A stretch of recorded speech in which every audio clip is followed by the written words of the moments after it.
Go ahead. early afternoon, evening afternoon, and various time zones. You are listening to our show today. Guess who's coming to Kansas City? This is MC Richardson. And also, we'll be reaching out and via not only Ferguson USA, HotTalkRadio.com, but also to several foreign markets and countries via our podcasting. You're on YouTube, you're on Facebook, you're on Apple TV, and you're on iPhone and smartphone. We also have Janice Hammond, who has done a tremendous effort to reach out not only a national audience, which include our relatives, but also our listeners who are dedicated and loyal to us. Now, what we will do, our show will feature a special show and program called the Arkansas Peace and Justice Memorial Movement. And our guests will be Kwame Abdul Bey. I hope I got that right. And let's get started. We have a lot of national listeners that are part of this regular program, and we will not only talk about the historic murder that happened in Elaine, Arkansas, but for the benefit of our relatives, the Ketcha incident. And who do we have on line with us? Mr. Bates on the line with us. Okay, and his wife, Clarice. And we should have Janice. We should have Mr. Michael Anthony and Miss... Cheyenne didn't answer. Okay. Who didn't answer? Cheyenne. Okay. But we do have Michael Anthony as well as Linda Griffith, right? Do we have them on the line with us? Mr. MC, may I say something? Go ahead, sir. This is Scott Owen, the General Manager of Ferguson USA, HotTalkRadio.com. And I wanted to let everybody know that the United Minority Media Association has a new Facebook page. If you look it up at United Minority Media Association, you'll find it on Facebook. Okay. Now, what other listeners do we have? Mr. Michael Anthony on the phone with us, as well as Miss Linda Griffin? No. You can give me Miss Griffin's phone number. Well, Michael's going to get in touch with her, and his number is 501 472 7350. We got Mr. the Bay family on with us, right? Yeah, Kwame is here. Okay. Well, let's do this. Do we have Miss Janice Hammond with us? Yes, I am. I'm listening. Okay. Let's do this. What I would like to know, and our audience would like to know, is your organization, the Arkansas Peace and Justice Memorial Movement. Tell us what you do, your mission, and we can go into our story for this afternoon. Okay, well, the Arkansas Peace and Justice Memorial Movement was founded as an initiative of our nonprofit, which is the Ouachita Foothills Youth Media Arts and Literacy Collective.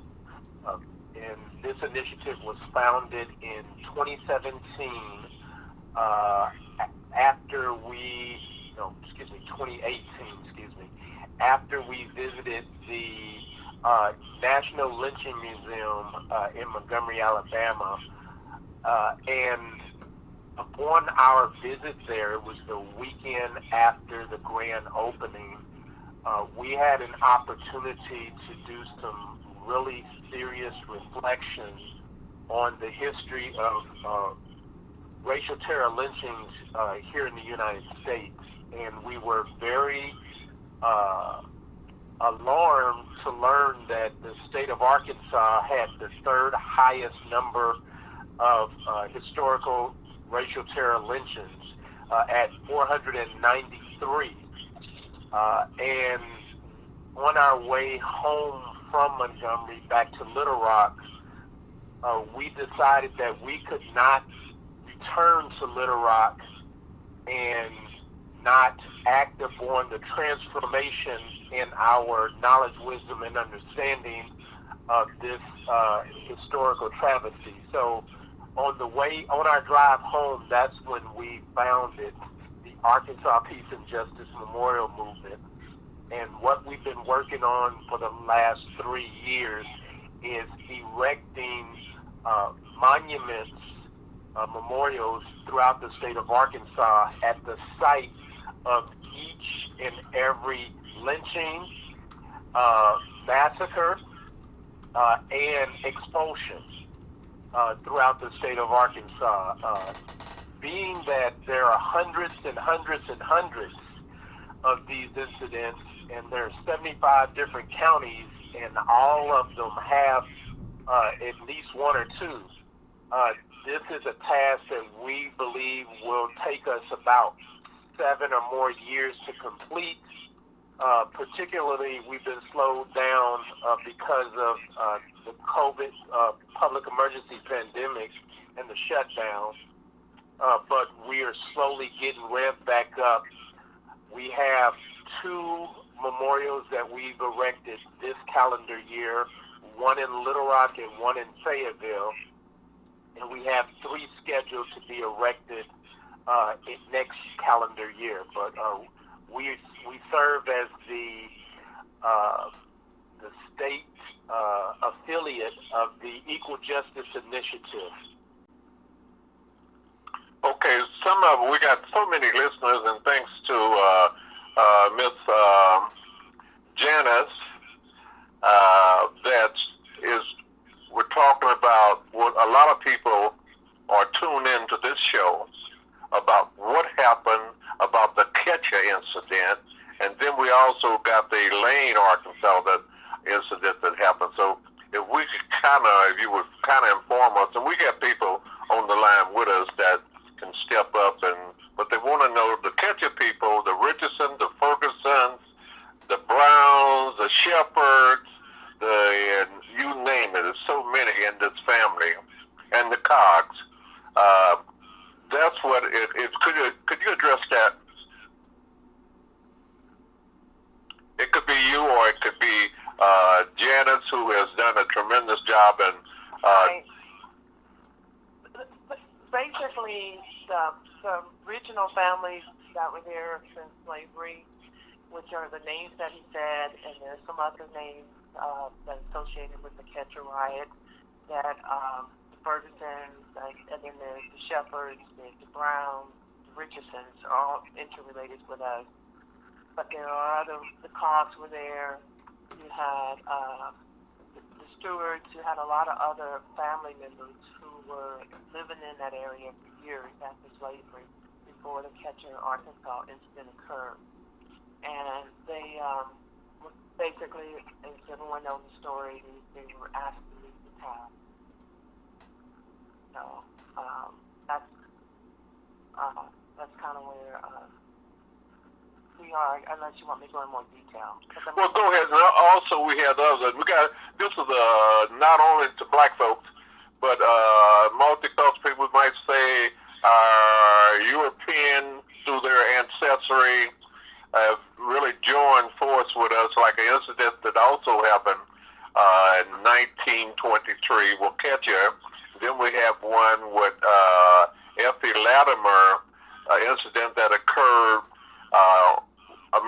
She was murdered, robbed, and raped December the 28th in 1923. And hopefully when her great-grandniece joined us and Michael joined us, this occurred, and they are looking into it that really you got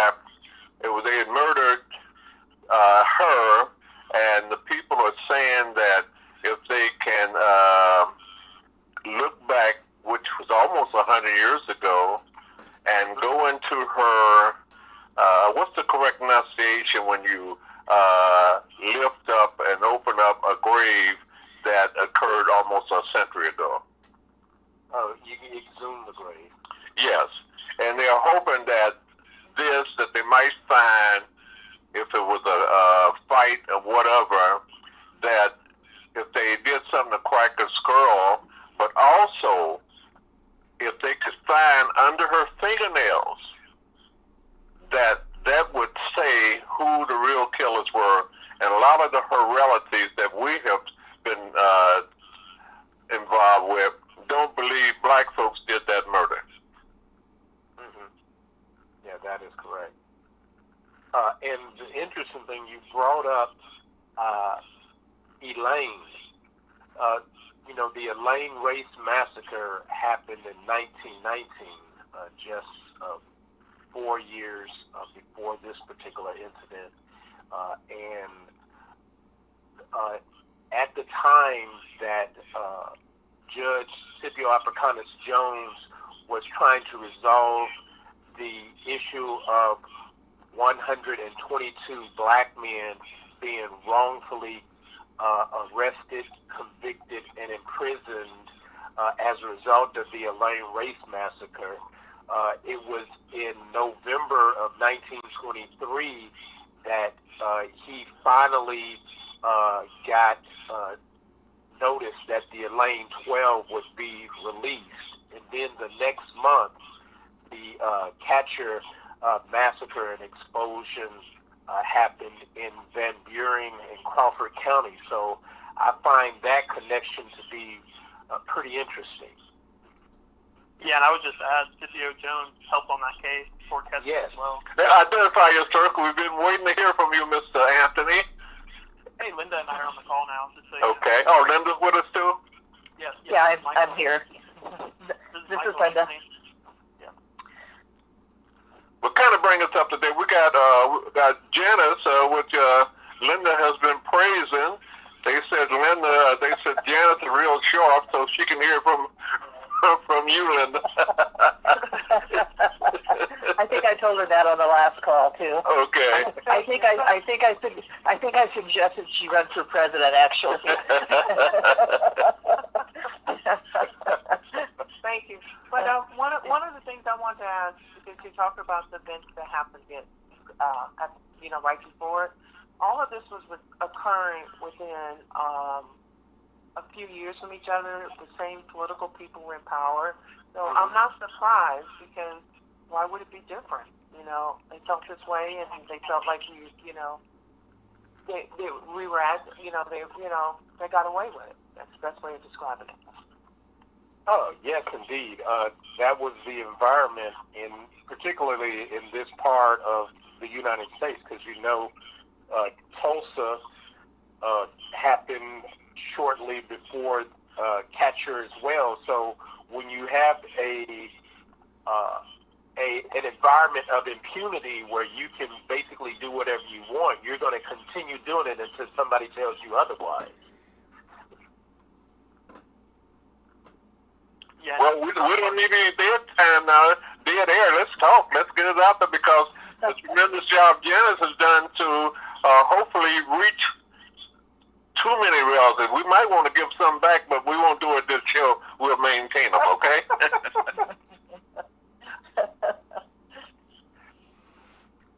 Okay, Michael, don't all you talk at once.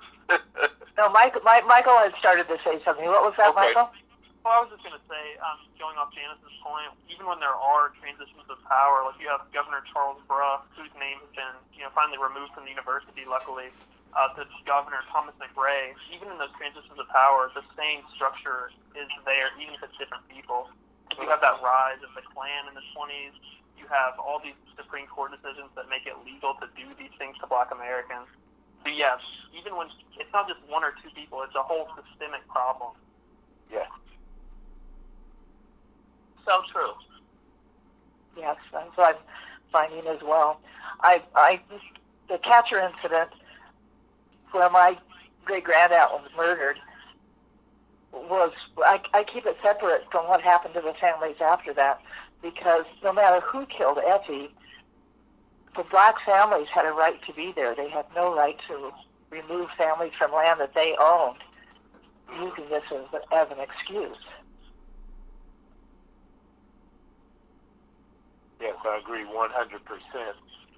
And what our goal is to bring an awareness here in the state of Arkansas of what happened on December the 28th, 1923, and we definitely would like to work with all of the families of the descendants to do that. We would like to put up a memorial marker in that area, and also work with the families to pressure the state government here to do an official acknowledgement, apology, and to exonerate those black men who were in prison for this incident. Not in prison, but two of them were executed. Was it 1924 or 1925? Yeah, the summer of 1924, 6 months after. Okay. And then the teenage boy. And please identify yourself probably 4 or 5 times so that our listeners say, well, who is that? So would you do that for us? Okay. We all are fortunate that we're doing this via Guess Who's Coming to Kansas City, and this is a historical show like all our shows we say are, but just kind of enlighten our people while you educate and orientate them. Okay, this is Linda Mitchell Griffith, and Effie Mitchell Latimer, who was murdered, was my great-granddad. And, well, I forgot what the question was now. I'm old, and so I forget these things. Yeah, okay, old. Well, what you were just saying, what you guys are working on, and this is a multi-type racial or cultural type situation. It's not just black folks involved in this. And matter of fact, our featured speakers, they are with the Indian nation. So we're really multicultural, okay? That's great. And Janice, we don't want you to say time out, because you have your background and also being orientated and educated, and right there, born in that area, you can really enlighten our audience and our listeners, we hope. Born in Kansas City? Well, your relatives, your mother and your grandparents were born in Fort Smith, Arkansas, which are 28 miles from Ketcha. Right. It's not even 28 miles. It's a few miles from Fort Smith, Arkansas, to Ketcha, Arkansas. But one thing I like to say, I am so happy to hear that we are able to we are able to have a statue being considered to be there. I think that's a good start. I really do. I know that sounds crazy what I'm saying, but that's a very good start. And I'm just waiting to see, that day that comes where it's nationally recognized what happened to these family members, descendants of these families who are still here. I really do look for that, and I also look for acknowledgement that the people who were told that they supposedly had killed Effie, that comes out, the truth come out, and I'm just waiting for that to happen. Yes, indeed. The governor of California just this past Friday did something that was really instructive and monumental, and it gives us steps moving forward. There was a black family in Los Angeles County 100 years ago that were run out by the Ku Klux Klan, and their land stolen from them. And that land now today is prime beachfront real estate. And the governor of California gave the deed back to the descendants of that family. And I believe that in addition to there being an initial recognition of what actually happened in Catcher, Arkansas, by the legislature and by the governor and by the community at large and the nation, with the placement of a marker and other educational materials that we are going to push to be included in a new curriculum that we're in the process of writing, but also that if there's a recognition that this was done and it was wrong, then we must also recognize that the land that was taken from these black families was also something that was wrong, and it needs to be corrected.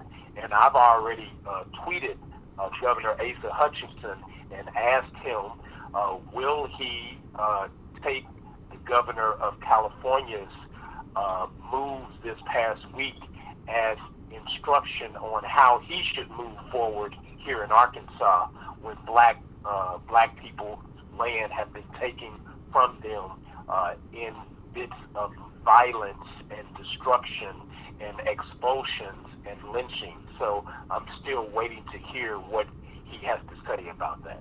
Not only that, but you said the land, but also the mineral rights that occurred in these particular cities, states, towns, or communities. Yes, 100%. This is Linda again. May I ask, wouldn't it be a good idea, or do you think it would be a good idea for a lot of us to start tweeting to or emailing the governor of Arkansas and the other states where this happened? Yes. And say, I think if we somehow did a concerted effort to get a push of many people writing from all backgrounds, that might help make it more of a natural thing to do.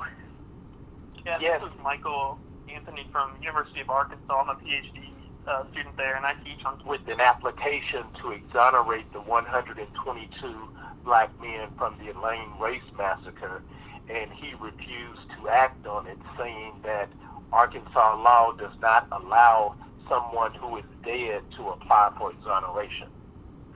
So we're in the process of writing an initiative to rewrite the law so that there can be posthumous exonerations here in Arkansas, since they quote unquote currently do not exist. Also, would you tell how many lynchings or murders occurred in the state of Arkansas? And also, Michael and myself, the interest has been shown by the University of Arkansas at A&M down in Pine Bluff. Yes, UAPD, yes, correct. Yeah, it'd be great to get U of A, UAPB, UALR all on board to help out with all of this. I think that would pressure ASA a lot faster than just individual citizens on Twitter or something trying to do it. Yes. Well, one thing we were able to do is get all the previous mentioned campuses. They all signed proclamations last year during the National Day of Racial Healing, and we're going to look forward to them doing it again this year. And we can definitely make that a part of the discussion in January during the National Day of Racial Healing to create what you said, Michael, that more official-looking move towards pressure, which I definitely agree with you. If we definitely have those stakeholders participating, we probably get a lot further along. And more importantly, I think we should,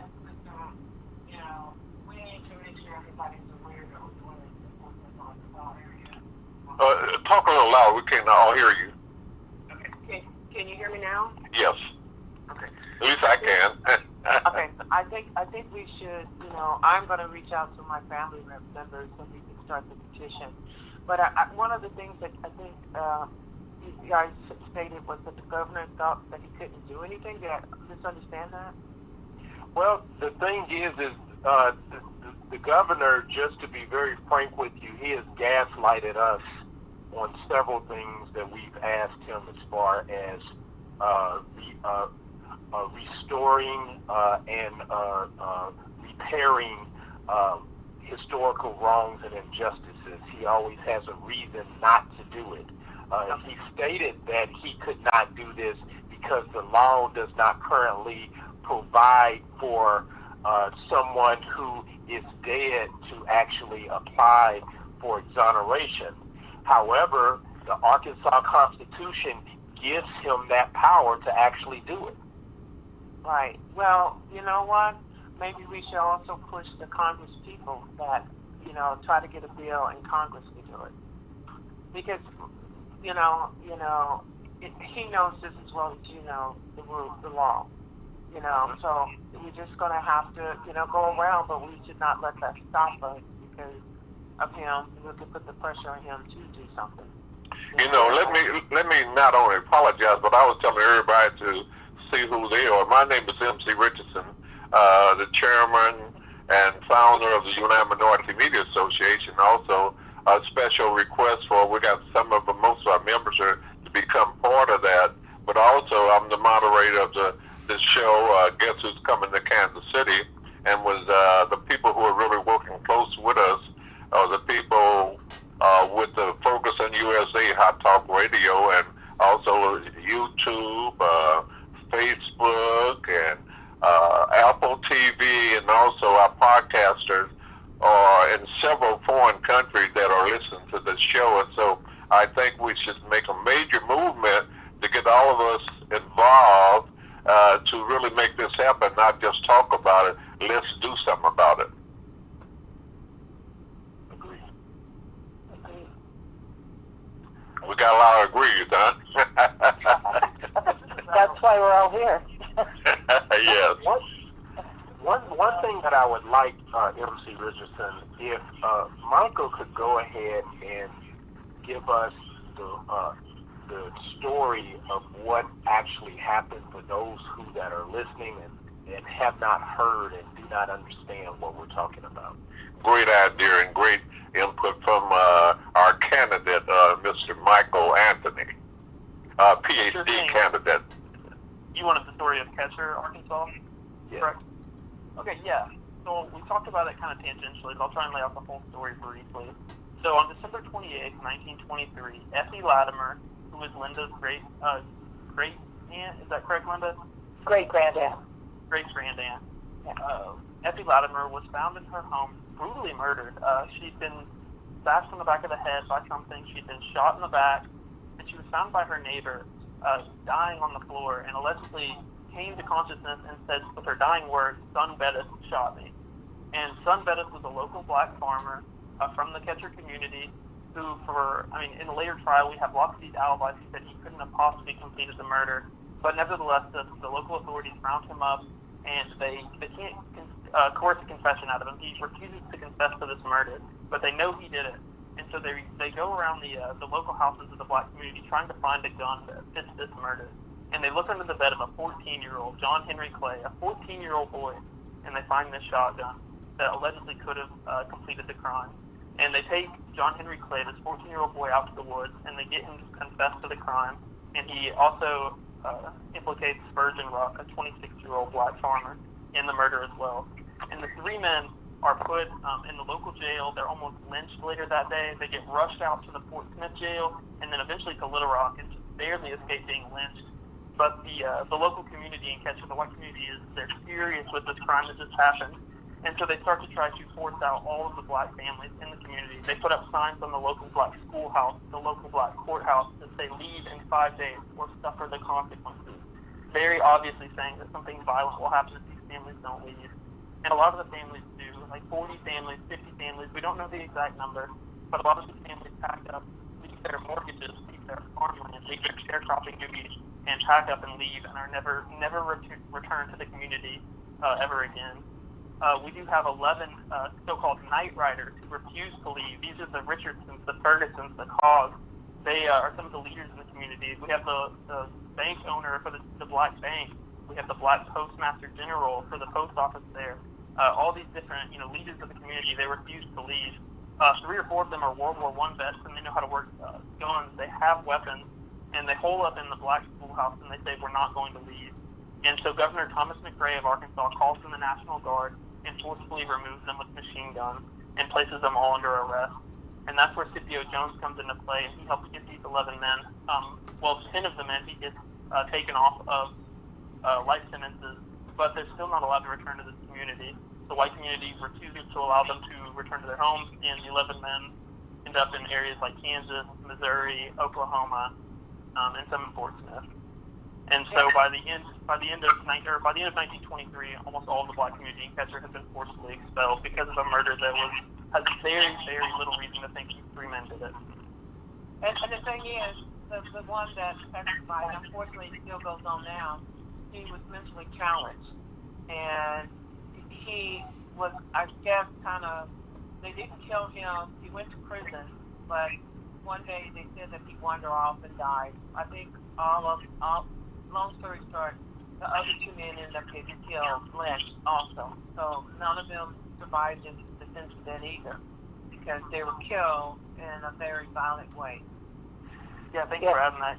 Yeah, go ahead. This is Linda.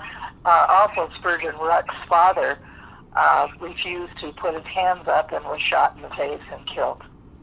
And he was unarmed at the time. So it was one of these things where, it was, from a child on, we did not go to Ketcher, Arkansas. And there's people that live in Fort Smith who've never been to Ketcher, Arkansas. And surprisingly enough, you're talking about a few miles. I would say no more than 10 miles, less than that, like 5 to 4 miles from Fort Smith, Arkansas. And it's a lot of people of color who've never been there, didn't even know it existed. And that's because it was just such a horrific thing that happened. On some parts, I think the African Americans just didn't want to put that energy and that negativity on their kids. So the story was told, but it was wasn't like something that was told and you need to go over there and fight it. It was like, don't go there. They don't like this type of story. And unfortunately, it's gone this long where, I would love to go over there and feel comfortable enough to go over there and see the old grave site of my family that was destroyed during that riot and try to fix it up. But do I feel comfortable in 2021? Not really. And that needs to change. There needs to be some healing done on all sides to make everyone take that negativity that happened in that town and let it be known for something else. Right now, if you were asking me or my family members, all we can think about is what happened in 1923. It's got to be a different story, and the only way that's going to happen is if we correct what happened and tell the truth on how Effie was murdered and that it was wrong. Plain and simple. And I think, just putting it in a monument, recognizing it, that's the start, because that's the first starter trying to heal for something. And I would like for it to be healed in my generation. I'd love to ask you, do you think it's a good idea to put the monument inside Ketcher? Because, as you mentioned, so many families are afraid to even go there. Is that a good idea? I'd love to ask the Arkansas Peace and Justice Memorial.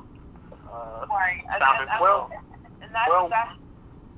that's where it happened. I mean, do I think it could be damaged? Yeah.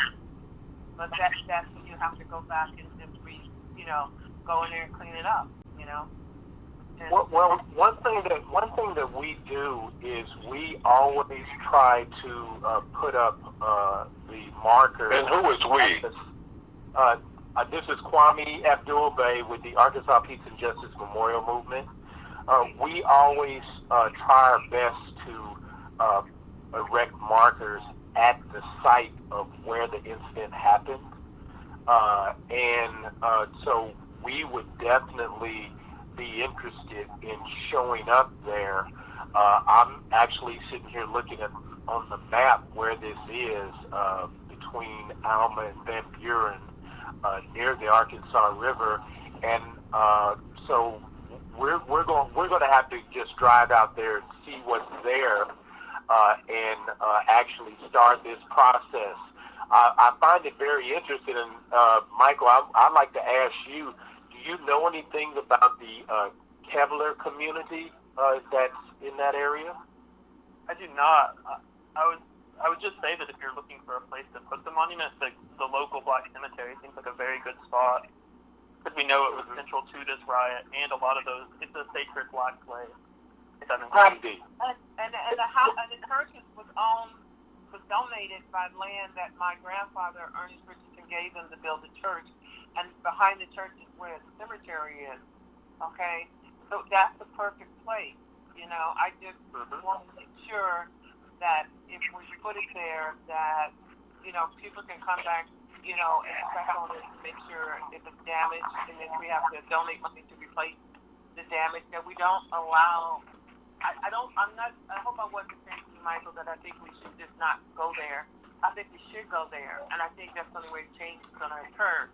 I just think that we need to be clear to make sure that, you know, be aware that, you know, people may not want to welcome us, but we just have to be prepared for that and make sure that, you know, over the years that we go back every year and make sure that this monument is taken care of and repaired if we have to. Well, this is Linda again. The land that the cemetery is on is right behind the land belonging to Moira Bryant's family. Yep. And Moira has been very active in trying to get this story told. And I think that her family would be very welcoming, and would be her father's a member of the NAACP, and I think they would be very helpful in making this a peaceful thing. Right. And then secondly, her family helped our family back in the 1920s. You know, my grandfather used to always say, "There are good people, there are good white people, and there are bad white people, and there's the good people who help us make it through there."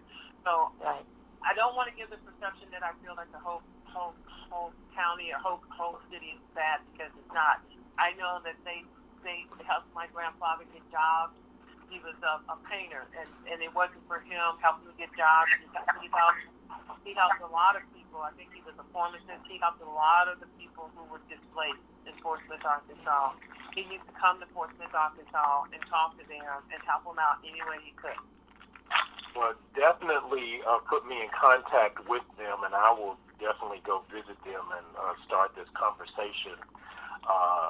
And also, I'm looking at the map. The University of Arkansas Fort Smith is right across the river from this area.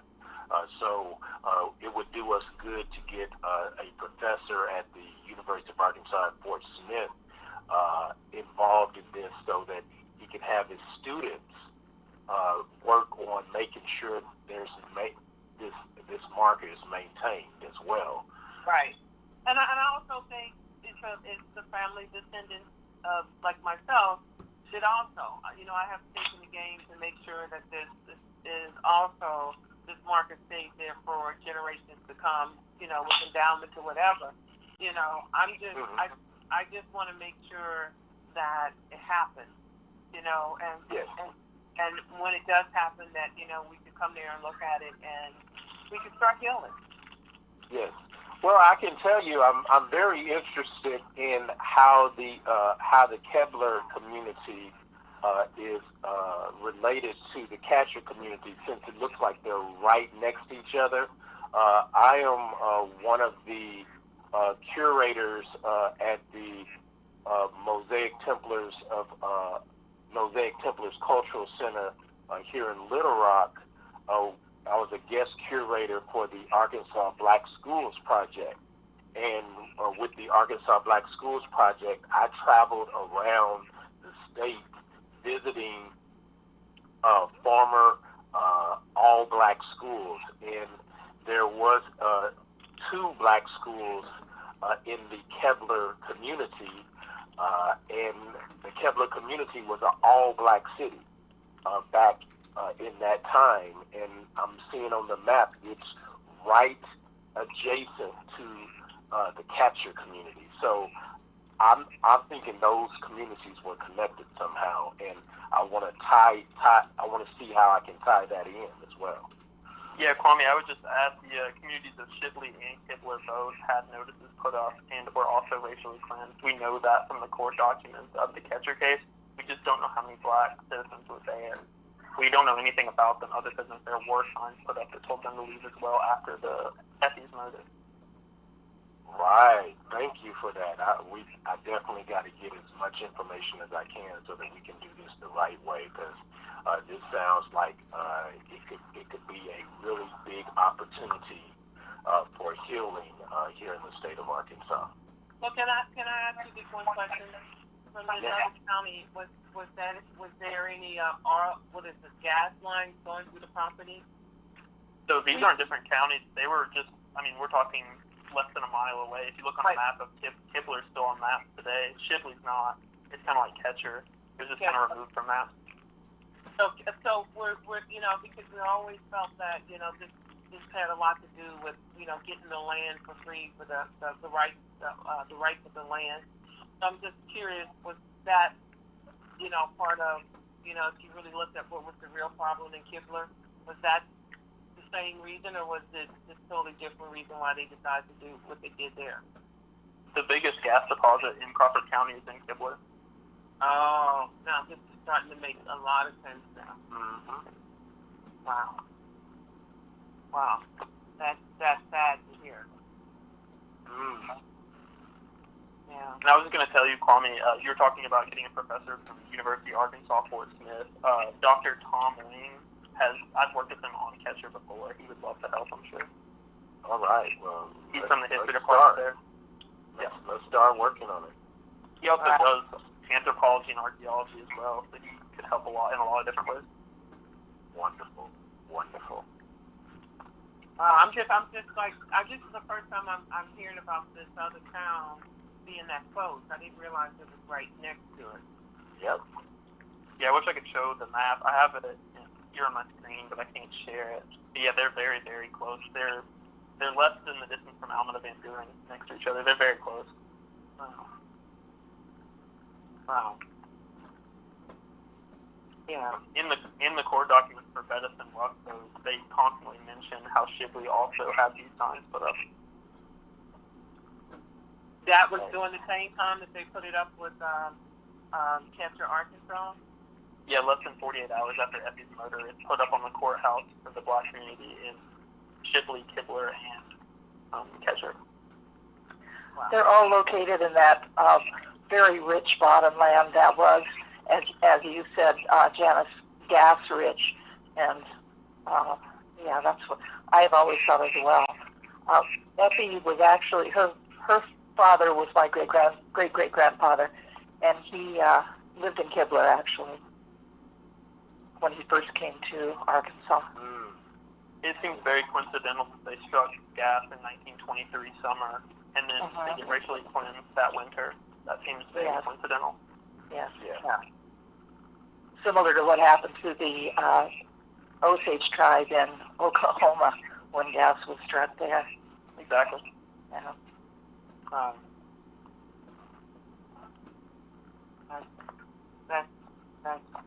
I'm just kind of speechless,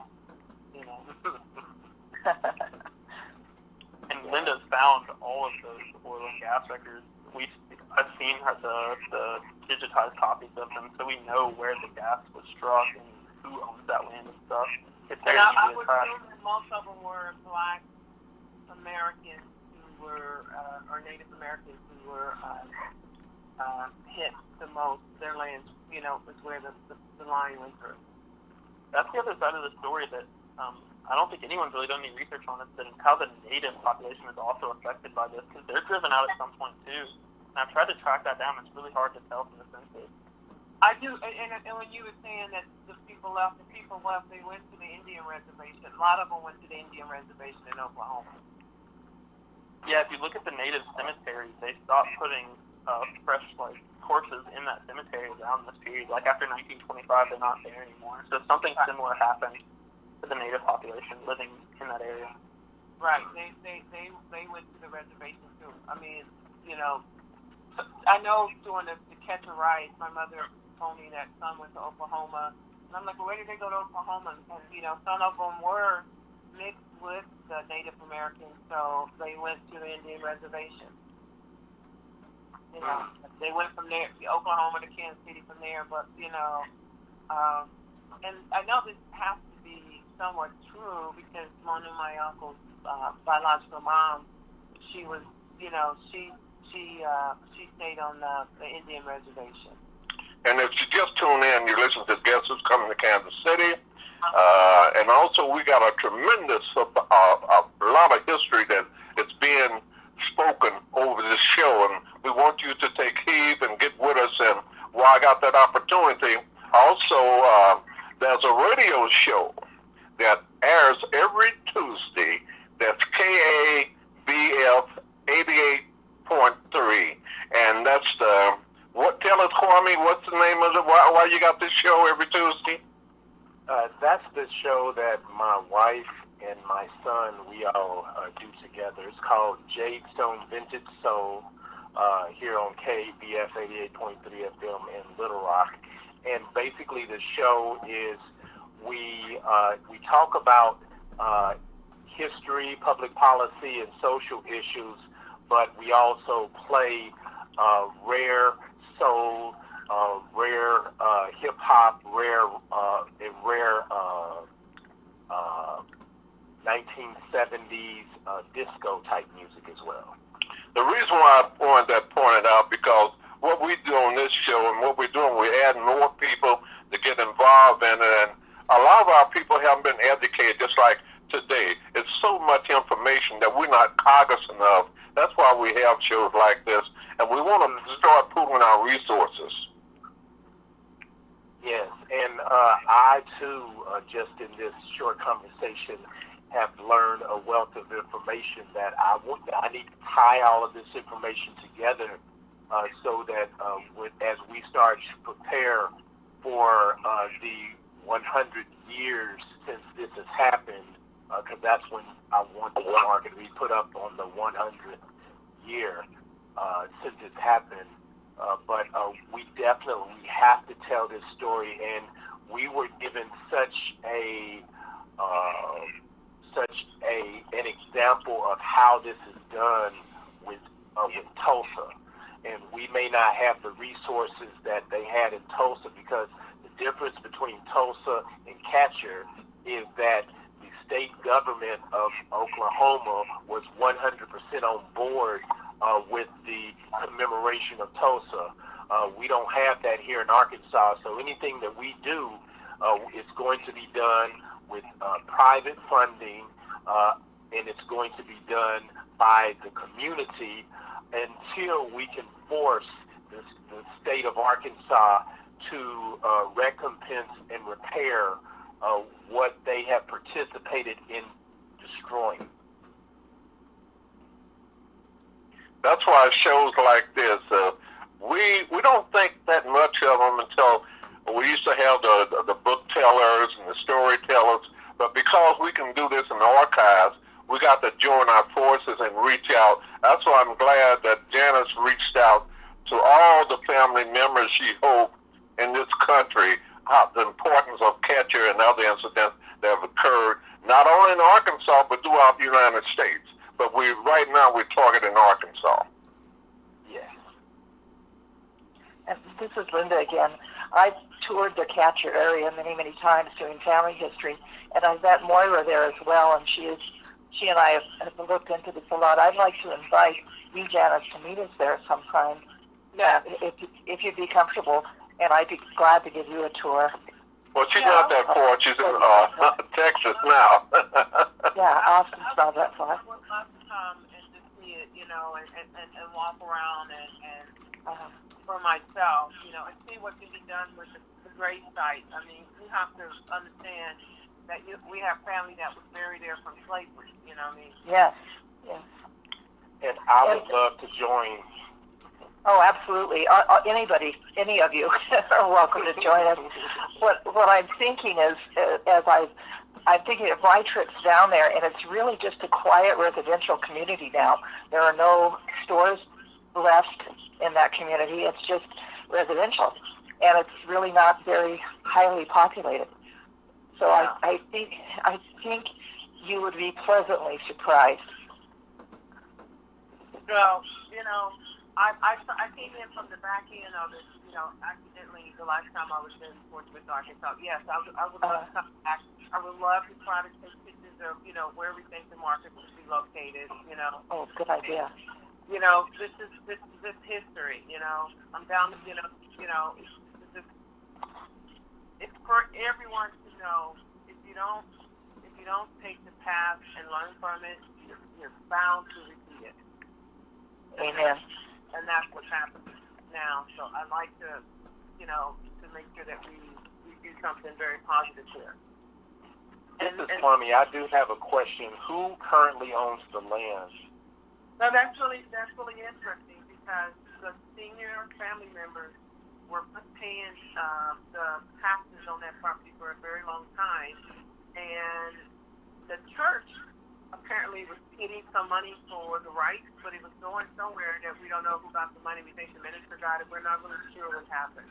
But I think after that generation passed away, people stopped paying on it. You're gonna pay for something you can't even sit on. There is, if you want to know who the current members are, there is a GIS cadastral online where you can look at each piece of property and see who currently owns it. Right. Oh, definitely tell me how to do that. Oh, yes, I'd be happy to. It's a wonderful If I tool. contact information from Michael, he can give you my Okay. Definitely, please put me in your Rolodex. Yes, I will. Send me your... I just gave myself by saying Rolodex. That's okay. You're in good company. And MC might not even know what a Rolodex is. No offense, MC. You're just the elder statesman, I believe, of this group. Oh, tell them my age, okay? No, I didn't tell your age. I didn't, because then I have to tell mine. Well, does Michael have Michael, do you have his email address? Yeah, I can get it all to you. Yeah, just send it to me. Yeah. Yep. Please, also, MC, please send my email address and phone number too, so everyone can have it. Don't send Ashley right now, but please. Well, thanks to you, Jazz. Hopefully we got our whole nation listening to the show today. The whole world. That would be nice. And I was talking to Kumi that he and his wife, is she around? Is she going to say something, or you doing all the talking today? I'm doing all the talking today because she's at the Women's March for Reproductive. Oh, that's right. That's right. That's wonderful. Yeah, that's where Janice and I should be too, right, Janice? Yeah. Oh, yeah. Especially in Texas. Yeah, definitely. Well, ladies and gentlemen, this has been a tremendous show, a historical show, and we're about to run out of time like we do always. So if somebody want to give out some information, how they can be contacted if they want to join forces with us, we got a website that should be up in about, maybe a week or two. I think Scott Ord said it, but it's called Yuma HQ KC #1.org, and that should be up within a week or whatever. And anything we can add to us, and my number is 816-822-8866. The mobile number is 816-694-2273. I'll be happy to share because we're talking from the headquarters of the United Minority Media Association, and we're recruiting members throughout. And we want to make sure that we get people involved in programs such as today. That's what we want to feature, no-nonsense program each and every day, and get our newspaper involved, get our press association involved, get our broadcasters involved, and keep us involved, that we start sharing information. And I want to thank everybody who did listen, and you also can retrieve this show by going to Focus on USA, Hot Talk Radio, on the web page, and their podcast archives. And this show will be featured like the other shows on Catch It, which occurred the 3rd of April, the 24th of April, and then we did some other shows, but shows like this. And we're going to get Janice set up down in Arkansas. No, well, she's in Arkansas, but in Texas, where the broadcasters are located. The Broadcast Association and Press Association are located in all the capital cities. That way they can lobby. So my name is MC Richardson, and I want to thank each and every one for being a part of it. And our listener, we encourage feedback from this. What your thoughts of them, get you involved, right, crowd? I guess they agree. They didn't say anything. Hey, and I can give out the contact information for the Arkansas Peace and Justice Memorial Movement. Our website is www.apjmm.org,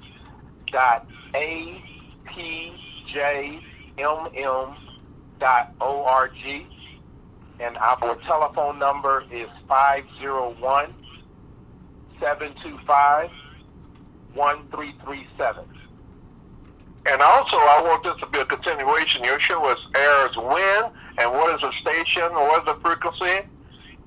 It airs every Tuesday afternoon from 2 to 3 p.m. Central Standard Time on KABF 88.3 FM, the voice of the people. And you can listen to it live at www.kabf.org. And we also have all of our shows archived on any podcast any podcast service that you go to. You just type in Jade Stone Vintage Soul, and the shows will come up. And we're trying to extend that to get Linda involved up in Bozeman, Montana, and all the groups up there, and the Native Americans, the Hispanic, and also we want to get Janice with. She has such a busy schedule, and want to get her involved so she can do a public affairs show in the state of Texas, and not just be limited to Texas, and also our family members that are listening. We want to thank each and every one, and be sure to turn on and tune in, and we'll try to keep you informed. We need to get our newspapers involved too. Well, I get that does it for today, so thank you very much, and tune in each and every week to guess who's coming to Kansas City, or give us a call, and so we get our website. You might have some interesting information on photos you might want to be included on our webpage. So thank you very much for being part of our show today. Thank you. You have a wonderful day. Yeah, thank you for having us, MC.